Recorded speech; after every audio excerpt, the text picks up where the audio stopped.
Hey there, Trailblazers, I hope you guys are all doing well. So today we have once again received more new exciting pieces of information that I have to share with you guys related to all of the new playable characters and content coming to Honkai Star Rail in the upcoming updates. This includes some gameplay details for the new playable Elation path that is rumored to release in version 4.0, as well as some other info including a new permanent endgame mode being added in patch 3.6 and tidbits related to March 7th's new 5-star form. But before we begin, allow me to provide the usual disclaimer that all of the information presented in this video is taken from various different sources, and some of it can be subject to change at any point in time. So please make sure to take all of this info with a grain of salt. With all of that out of the way, let's now get started with the video without wasting any more of your precious time. Okay, so I think most of you are probably interested in the info about the new Elation path the most. So let's start with that topic first. So for those that don't already know, in version 4.0, we are going to be getting Elation as a playable path in Honkai Star Rail, as well as a new emanator from this path as well, according to the past info that we have received. And while we previously didn't know much else about this new path aside from this, however, now some recent news has come out that may give us a hint to the possible gameplay mechanics for this path. So, according to some new information from a very reliable source named HomDGCat, who made a post about some data mined info related to a new in-game event being added in version 3.6 called the Laughter event. And in this event, teams can gain 7 types of elemental balls that can trigger certain effects and deal fixed damage to enemies. While the fixed damage type in this event is specifically said to be break damage for unknown reasons. But this can also be changed to deal other damage types as fixed damage as well, according to the source, which makes it not just limited to break damage specifically. As you might guess, the effects and naming of the event suggests that this may be an in-game test for the upcoming Elation path, which is honestly not all that surprising, as Hoyo also did a similar playtest for the Remembrance path through the famous Trash Can Combat event before it finally released in patch 3.0. Anyways, going by this info, it looks like the Elation path's main gameplay gimmick will be based around triggering various different status effects, which then additionally deals a certain type of fixed damage to the enemy. So if an Elation character uses an ability to buff the entire team, for example,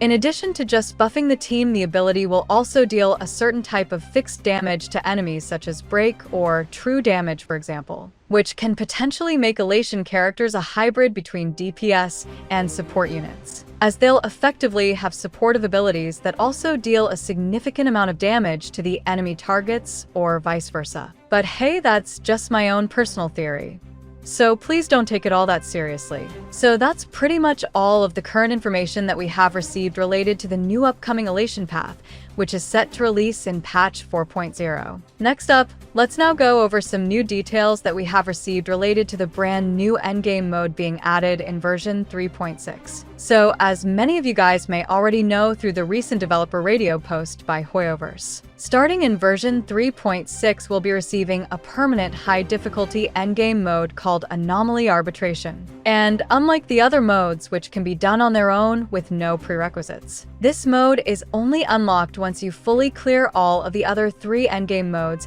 which includes full starring stage 12 of Memory of Chaos, stage 4 of Pure Fiction, and difficulty 4 of Apocalyptic Shadow. This completion requirement is not reset and can be completed in different version updates. As for the mode itself, it consists of 3 trial stages and 1 final stage, which requires you to form 3 separate teams to challenge the trial stages. And after completing them, you can then assemble any of your characters into a team to take on the final stage, which merring alarm bell for all of the Genshin Impact players watching this video, as this mode sounds very similar to the recently introduced Stygian Onslaught game mode in Genshin, which is almost the same rule set. In fact, according to new leaks, much like the Stygian Onslaught game mode, Anomaly Arbitration will require insane levels of investment to fully clear, with the final stage requiring E6 limited characters and fully superimposition signature light cones to clear,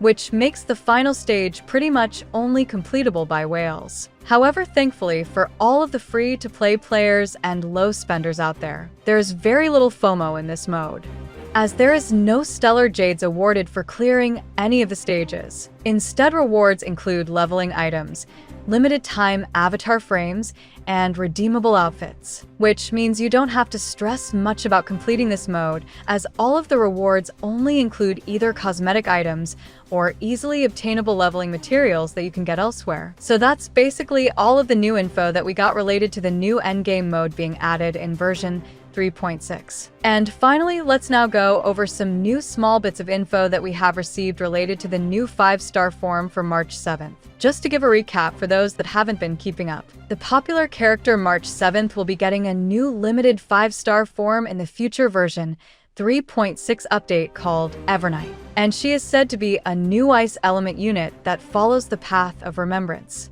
serving the role as both the main and sub DPS on your team. According to recently released info, Evernight will be a HP scaling damage dealer that is currently being play tested as a sub DPS in Castor Ice teams, which may initially lead many people to believe that she will only work well with Castor Ice. However, this can also turn out to be a similar scenario to what happened with Anaxa, who was made to work well as a sub DPS in Herda teams, but could also be used as a hypercarry unit in a team centered around him as well. My guess is that Evernight will initially have her best team be with Castor Ice as a sub DPS until at least Cyrene's release in patch 3.7, who will then be able to enable her to be used as a full-on hypercarry unit as well, as Cyrene is rumored to be specifically designed to be a dedicated support that directly synergizes with Evernight's kit. Other than this, we also got some small bits of info related to Evernight's character design,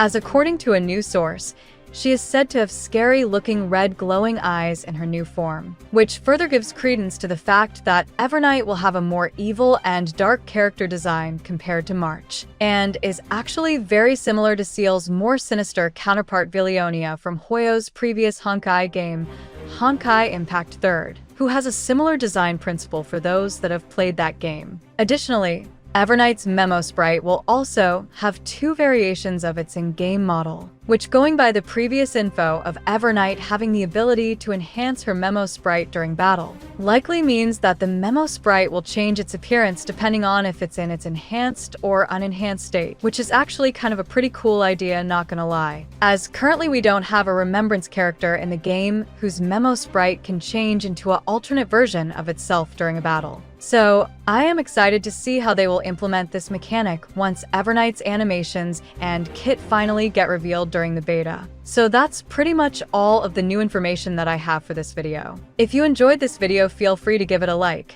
and also don't forget to subscribe to my channel in order to stay up to date with all the latest HSR news and information. That's it for now, so I'll be seeing you in the next video.